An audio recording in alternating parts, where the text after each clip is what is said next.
Class 11th coordinate geometry का straight line का miscellaneous exercise का क्वेश्चन नंबर 20।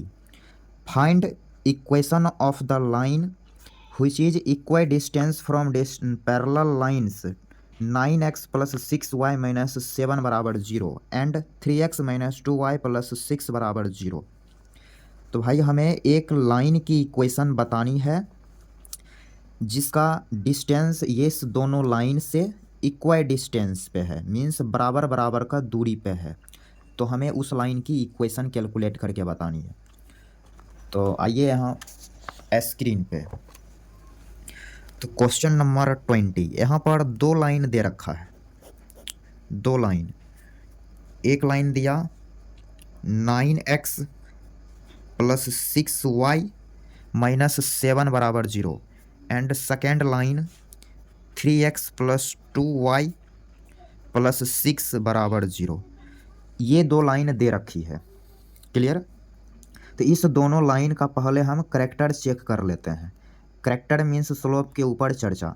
तो इस लाइन की स्लोप कितनी मिलेगी यदि निकालना चाहें तो x की कोफिशिएंट डिवाइडेड बाय y की कोफिशिएंट, तो ये आ गया -3/2 और इसकी भी स्लोप आएगा -3/2। तो दोनों यहाँ स्लोप बराबर है।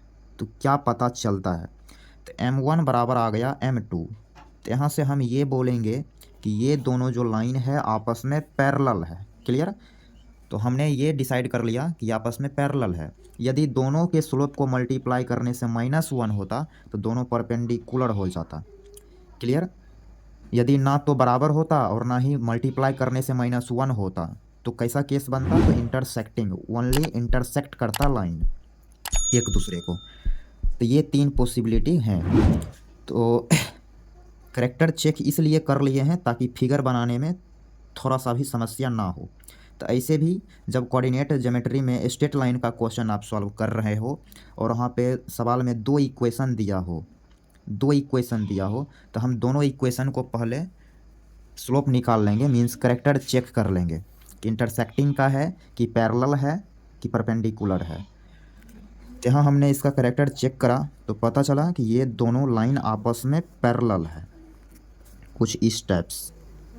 तो ये रहा पैरेलल लाइन। तो इसकी इक्वेशन हो गई 3x प्लस 2y प्लस 6 बराबर 0 and second line is 9x plus 6y minus 7 बराबर 0। ये दो लाइन। तो हमें उस लाइन की इक्वेशन बतानी है जो ये दोनों लाइन से इक्वल डिस्टेंस पे है। तो वो लाइन कुछ इस टाइप से जाएगा, इस टाइप से वो लाइन जाएगा। तो इस लाइन पर का हर एक पॉइंट का जो डिस्टेंस रहेगा ये दोनों लाइन से सेम रहेगा।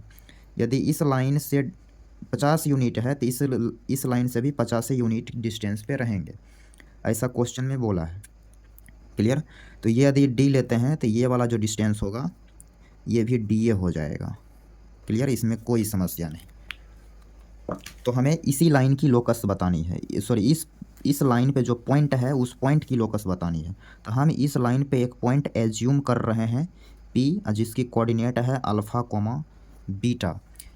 तो हम यदि alpha comma beta P point का लोकस बता दें तो ये क्वेश्चन क्लियर हो जाता है। हमें यहाँ P पॉइंट का लोकस कैलकुलेट करना है। तो आइए, क्या गणित इसमें लगेगा। चूँकि क्वेश्चन में बोला है कि ये दोनों डिस्टेंस आपस में बराबर है, d1 बराबर d2 है, ऐसा क्वेश्चन में बोल रखा है। तो अल्फ़ा बीटा में एक इक्वेशन हमें रेडी करना है। तो d1 निकाल रहे हैं, d1। तो d1 कैसे मिलेगा, d1 कैसे मिलेगा, तो ये दोनों लाइन का बीच का डिस्टेंस है। चूँकि ये जो लाइन है पैरेलल है दोनों लाइन की, तो इसकी इक्वेशन हम लिख सकते हैं 9x इस लाइन के फॉर्मेट में 9x plus 6y plus lambda बराबर 0। तो इसका इक्वेशन कुछ इसके जैसा होगा। और यहाँ भी कांस्टेंट यदि सेम कर दें तो ये कैसे दिखेगा, 3 से मल्टीप्लाई करना पड़ेगा। तो 9x प्लस 6y प्लस 18 बराबर 0, क्लियर। यहाँ से d1 बराबर d2 है, तो d1 निकालना है, d1। तो हम कांस्टेंट का डिफरेंस करेंगे। तो दो लाइन के बीच का डिस्टेंस ला रहे हैं, दो पैरेलल लाइन के बीच का डिस्टेंस।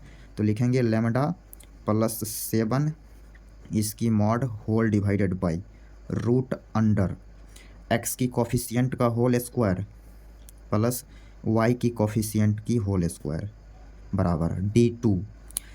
इस दोनों लाइन के बीच का डिस्टेंस तो लिखेंगे लेमडा माइनस ये वाला रखना पड़ेगा, तो लेमडा माइनस 18th इसकी mod whole divided by root under x की कोफिशिएंट का होल स्क्वायर प्लस वाई की कोफिशिएंट का होल स्क्वायर। क्लियर? तो थोड़ा सा हम इसको स्लाइड करेंगे तो यहाँ से अल्फ़ा की वैल्यू मिलेगी।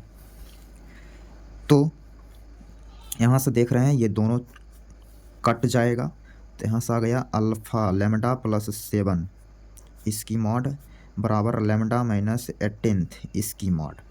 अब एक चीज़ आपने पढ़ा होगा, मॉड एक्स बराबर मॉड वाई रहे तो हम लिखते हैं एक्स बराबर प्लस माइनस वाई या वाई बराबर प्लस माइनस एक्स।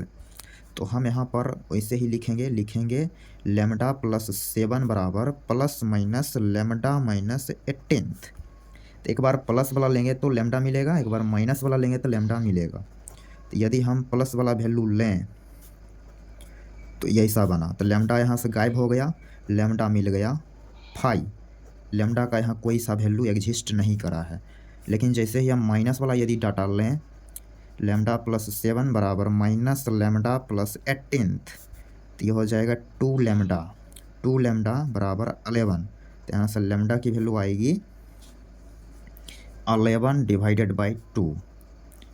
क्लियर? यहाँ तक समझने में कोई समस्या नहीं।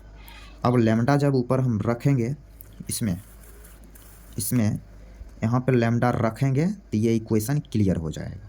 इसको आप बोलिए स्टार नंबर इक्वेशन, जिसकी इक्वेशन हमें लानी है फ्रॉम स्टार। तो यहाँ लिखेंगे 9x plus 6y plus lambda बराबर 0 और ये लेमडा उठा के इसमें रख देना है। तो यहाँ से होगा 9x plus 6y plus 11 divided by 2 बराबर 0।